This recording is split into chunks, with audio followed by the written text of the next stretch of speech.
We analyze global politics, financial markets, macroeconomics, and digital assets, helping investors see tomorrow before the rest of the world.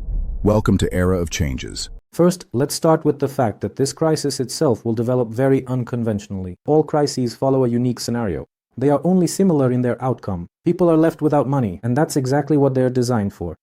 But this crisis, I've warned before, and I'm saying it again, it's not just a correction, a market correction. It's not just, something happened, a 20% correction, woohoo, let's move on and keep making money. No, that's it. I maintain that this crisis, to put it simply, it's systemic. It's a deeply rooted fundamental crisis, and it will completely overwhelm and bury almost the entire global system of financial and economic relations in the world. I'm saying this without any, exaggeration, but just as it is. Well, for example, imagine I gave a forecast about a year and a half ago saying that this crisis would lead, for example, to the S&P 500 index falling below 500, for example, definitely below 1,000, like 10 times. And the fall of, say, such crucial, things like futures, options, and so on, they will simply stop working at some point and even, I would say, exist. Well, you see, the thing is that at the exact moment when this super event happens, let's call it that, this whole system that was constructed right on top, there is actual physical gold. In the 2000s, they launched gold futures. Then they launched, options on futures. Then they launched both options and futures. Then they launched, on top, all sorts of ETFs on those as well. Then, options on ETFs. Just imagine a 10-fold, 150-fold leverage that has nothing to do with real gold anymore. It's the same with all the stocks. Most of your favorite cryptocurrencies are just speculative bubbles. And even all those community posts I published not long ago regarding those stable coins. What is that? It's what they've accumulated. Their main collateral is bonds. What is an obligation? Debts. So they've taken on a bunch of debt, given out a bunch of debt, taken on a bunch of debt. And they've issued their own play money based on those debts. That's why I maintain that this big crisis won't be like the others. You won't just see a gradual deflation and growth. I'm telling you again, it will be an endless fall, an endless horror. And it will start, as I've already said, in 2026. The end of 2025, maybe even the end of the third quarter of 2025 and beyond. And until 2031, until a world war do us part. And here I want to say that many will probably hope that, well, I'll just keep buying anyway, and none of this will happen. Yes, of course, you can do that. There's absolutely no point in arguing with me. You can prove with your own money that I am wrong. Take all your money, invest it in those or part of your money in those stocks, and then you'll see for yourself that you shouldn't have done it. Well, basically, it's your business. The same goes for cryptocurrencies, these spikes. All these hype-driven ones will pass very quickly now. And we will plunge into the same abyss, as they say, of oblivion and losses. That is, it will be possible to make money on the market almost exclusively from shorting. But I have a strong feeling that at the moment when everything in the economy is really struggling, guys like the Americans will resort to their favorite move. They will likely ban short ETFs. They will strictly limit the purchase of puts and other similar restrictive measures. So, everything will be done in order to keep this pyramid afloat. But they won't be able to sustain it. This is how this crisis will be different. It's not a corrective crisis, it's a final crisis. The last one, well, let's say the storm of the century, right? And this storm of the century, it will bring a very big disappointment to many, practically everyone who put their money into any stocks.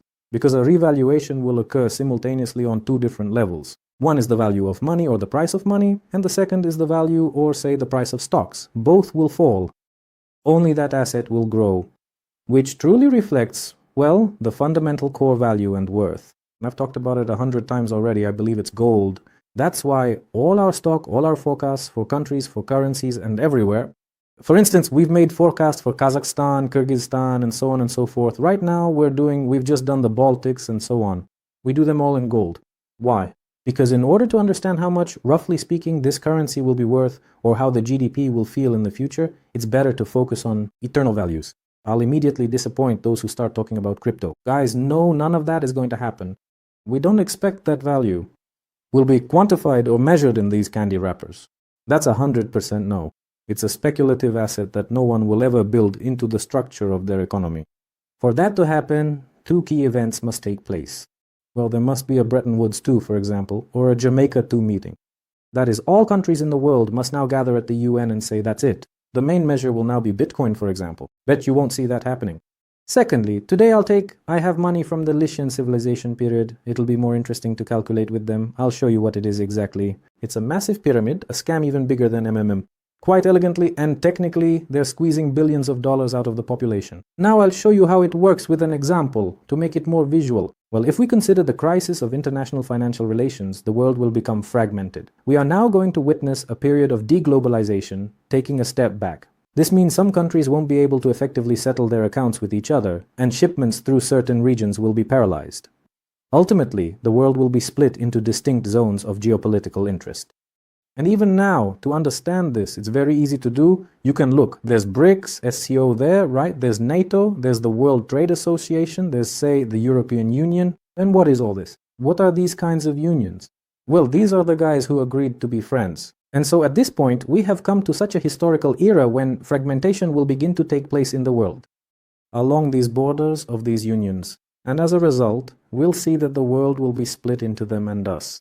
And that's why at this point in time, we won't be able to, say, talk about full cooperation and working in the markets. Will you be able to use your accounts that are located abroad and so on? You won't be able to for a while. Because globalization, having taken a step back, I'll also respond today to all those religious fanatics who are speaking out in the comments and so on. I'll definitely answer you, don't worry. We take one step back and then 2 steps forward. That's progress, it can't be stopped. The world is getting smaller, and will get there anyway, to a unified world. Right now, the world needs to go through wars, through hardships, through fragmentation. It's necessary for each of you to see the downsides of such an independent life. I'm not talking about dependence on some country. Well, that's just silly. I'm saying that you can't develop science, technology, you can't develop in principle as a civilization in isolation from everyone. Example of this would be, say, the pygmy tribes and so on, who spent their whole lives running through the forest with spears. They were completely isolated. What kind of science is that? You learned how to climb a palm tree. Thank you very much. So it's exactly the same here. If it weren't for the brilliant German scientists, the Renaissance, or, those complex medieval human trials and discoveries, we certainly wouldn't be where we are today. And you use electricity, you use light bulbs, you use modern electronics, you use everything. In fact, you're watching this through foreign gadgets. Let's talk about the processes you'll see right now. That is what you'll be feeling during this crisis. First and foremost, there's still enough money in the system for now. That is, even though the money printed in 2020 with a generous hand by the masters of money, as some domestic economists call them, has been spent. It's running out, but it's still there. And this money, it's going to do something very stupid now. It's going to buy all sorts of speculative junk and low-quality assets. This is exactly how, in the final phase of a major market growth cycle, people move from low risk to high risk. Well, for example, people sell established blue-chip stocks like Intel and buy some 150th tier garbage instead. I don't know, for instance, a tiny company that's currently developing some kind of specialized robots for cleaning swimming pools. There they go, it costs only 50 cents, and people go and buy it because it feels cheap. It seems more profitable to them from a speculative standpoint. This always happens. What will go wrong? What will you be feeling? Now this money will be redistributed in the market, and we'll see a steady downward trend. It could last for about a quarter. Why? Well, because the Federal Reserve System, the United States Federal Reserve, won't be holding any emergency meetings. It simply doesn't need to do that right now. They're actually trying to make the market fall. For what? In order to stop inflation. That is, they're reducing the turnover of money in the economy, they're slowing it down. And this is done on purpose, so no one's going to rush before the elections. I don't expect any populism. It always happens that a rate cut almost always coincides with the first phase of entering a recession and then a crisis. That is, as soon as they start lowering the rate, a crash begins. So, it turns out that today we're going to break down this fall of ours into 2 stages. First stage. Now we will be declining steadily, deflating. Maybe someone will go into high risk, into all sorts of junk. You can make some money on this here. Including us, we're trying to do that right now. Check the website, we post everything there. But then the first phase of the fall will begin, which will be dampened by money and verbal interventions. And this will happen right around, well, let's say before the elections. And at the very end of the year, there will be a second phase of the fall. That is, we'll be falling all this year, these 2 quarters. Well, for example, consider 4 months or even 4.5 months of falling. Because even if they start printing money immediately, it simply won't enter the market and the economy right away. Well, that's how economic laws work. Just look at how quickly the mass accumulates, M2, M3, and you will see there is really no difference. They enter the market, they enter the economy after some time lag. They start to accumulate, and people start to realize that money can't be spent right away. Besides, it's quite easy to predict and analyze these crashes that the Fed programs, in my opinion. They always seem to follow a consistent model of behavior. Remember in 2020, when they were printing money, they said, "We don't see inflation." Then they eventually came out and said, "Mom, please help us. It is so incredibly bad that we simply can't handle it anymore." That is to say, they are always lagging far behind or intentionally over-tightening their policy. They just put the pedal to the metal and they really don't seem to care. Right now, they are directly leading us toward a massive deflationary shock. Now, what exactly does that mean? That is, they are making money as expensive as they possibly can in order to uphold and maintain this dollar hegemony of theirs. But as I said, they are simply not going to succeed. In the very near future, they will cause a shock. Then inundate the entire system with a big layer of money again, but that will lead to a massive financial crisis. And now, in fact, we have about a year to generate this necessary wealth. Waiting for this crash. Remember, I said we sold altcoins, bitcoins, all sorts of coins in March. We speculate with them. That is, we didn't sell everything and just sit on the fence doing nothing. We have per week, 30 profitable trades can happen, and we close them out. I mean that globally, in the medium term, we're waiting for a crash. But in the short term, we're speculating there constantly. Our profitability, I've shown everything, the statements, we have it all. So in any case, we're going to reach this over-tightening now. And in the short term, we'll fall very hard. And that's where you can make the most money, right at the end of this year. When everything falls the hardest, that's when we'll make money. You can make money now, as I said, in the short term on all sorts of junk. That is, this last jump, people will suddenly be happy that they're going to print money now, but it won't help anymore. Another batch of data on unemployment and the decline in business activity will be released, and so on. This will be around September or October, and that's when the rate cuts will begin already. Logically, they realize that a significant correction, something major, will start then, so they will start printing this money. And here is a very important forecast for the future. They will print it very quickly. This means they will reduce interest rates quite fast. For instance, 75 basis points just like that, or even a full percent at once. Why is that? Because, as I've said, they are very easy to read.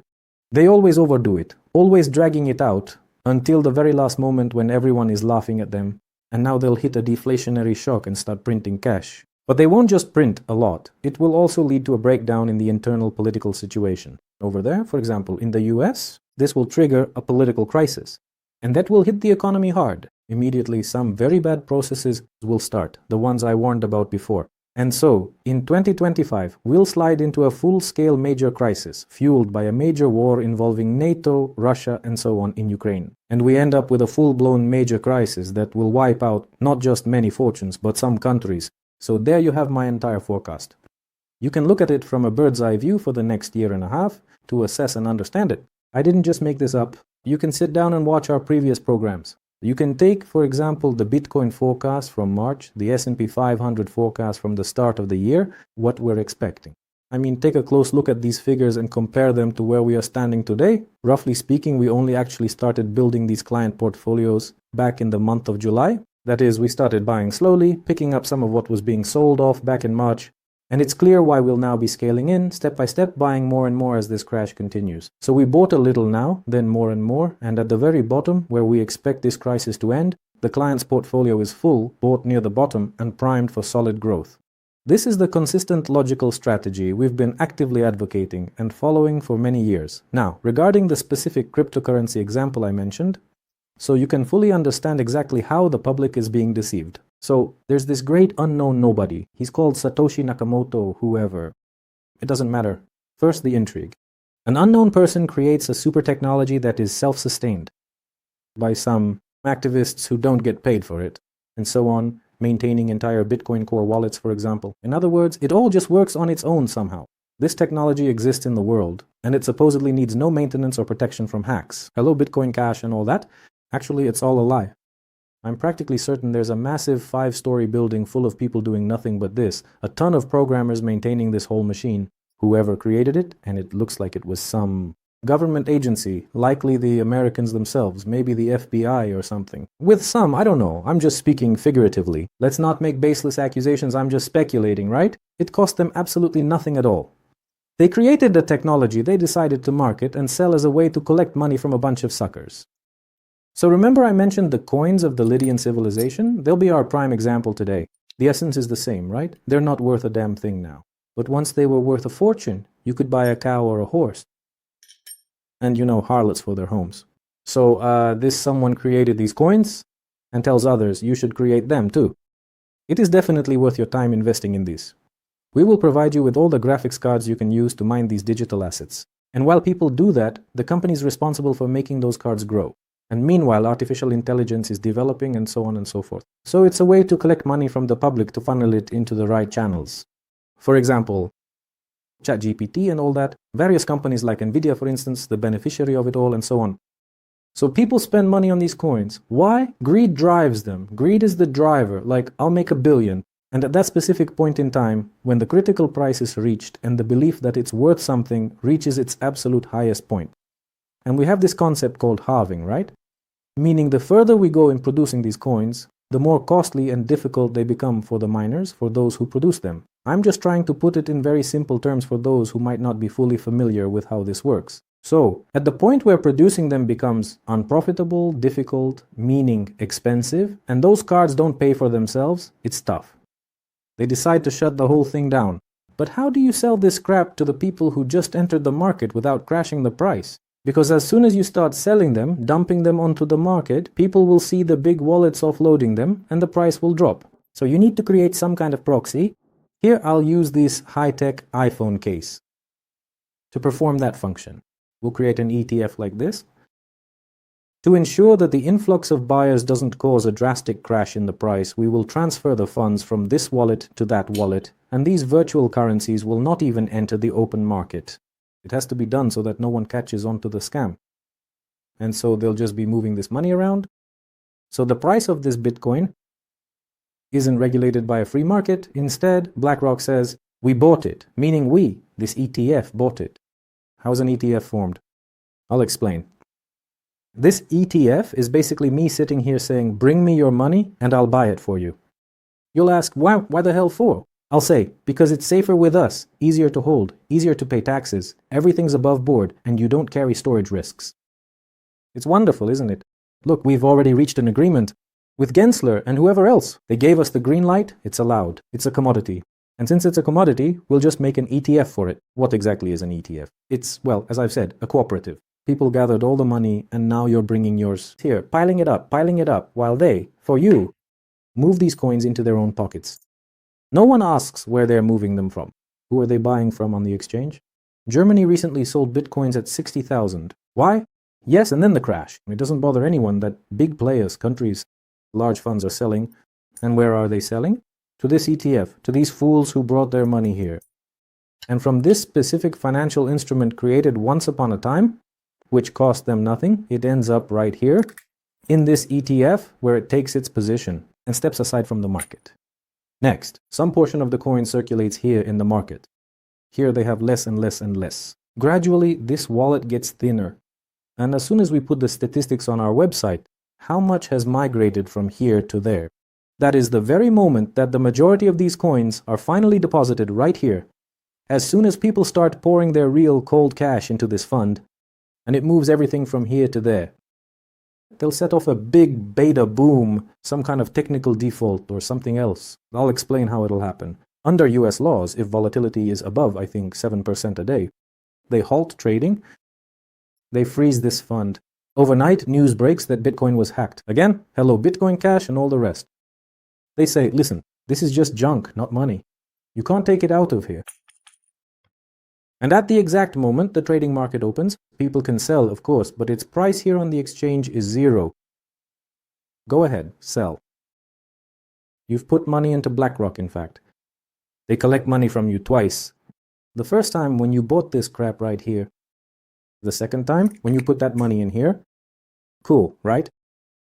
So there's the whole structure of this massive pyramid scheme. Why was it done? It's not just a money grab. This is how they fund their global projects. As for which ones I have already mentioned. Artificial intelligence, robotics, sustainable alternative energy and all that. Because look, to generate this, you need electricity.